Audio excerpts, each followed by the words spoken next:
nun ali ra ol tu kan ha Dia kecil geraknya. yak Bro ini saja. ye tang Có giặc có giặc. Ai đi bay mắt cái ngập bờ.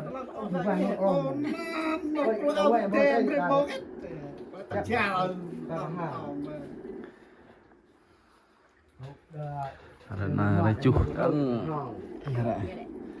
cu nơi viện tè sạ thôi bạn ấy tí tè dọ trik nó sạ Bố vẫn có vẻ nào thằng lui thằng nó cả mét này.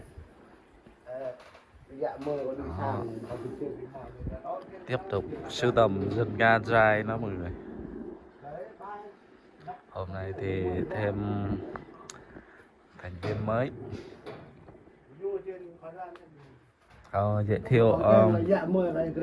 Giới thiệu Lê Hầu nữa hả? Sẵn nó mẹ yêu mẹ không có nè hoa á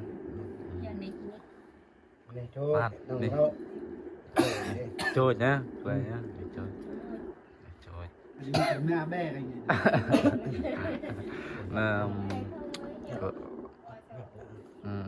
nhập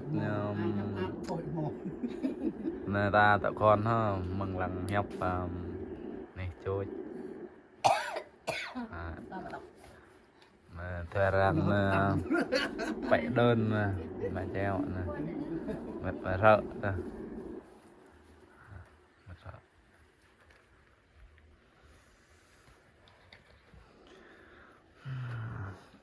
cái tướng đã lên đại an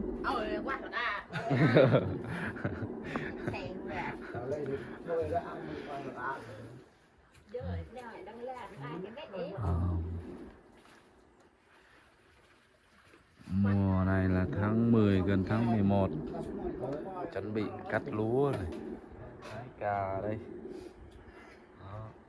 Xung quanh là cây cối cây cà cây sầu riêng cây lúa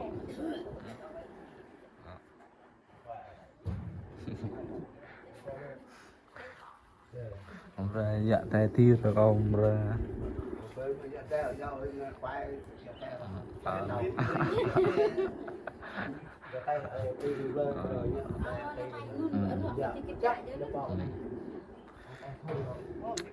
mọi người theo dõi kênh Rai Chữ Bả thì bấm like và đăng ký kênh nào để chào đón những video mới nhất từ kênh. Mong mọi người ủng hộ chúng tôi nha. Xin cảm ơn mọi người. Đây là có thành viên mới, rất vui được nhiều người chào đón từ kênh.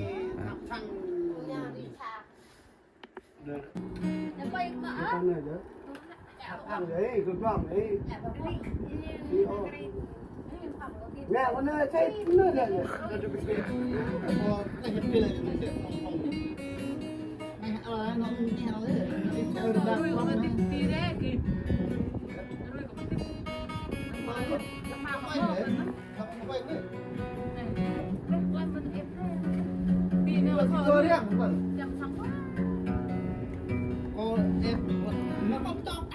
Chồng nó lăng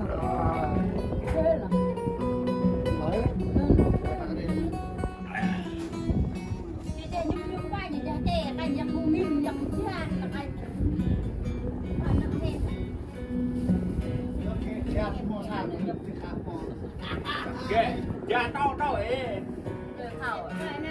gồm tin chị xe em nữa xe này em bán như thế làm bán em không rơi còn rơi nhà lẹt này mà sang đi xe ở thôn xe chán nhẹ phải cầm rơi chụp lại thế là đọc nó cái đó ta và lại rồi nghĩa quá phải nói nhức nghĩa quá rồi mà ngồi mà em một đặt cái bay nơi nè cái nó ai nó coi rằng bạc hương rồi nên ai mua che tạ rồi con này không có lăng chạy nào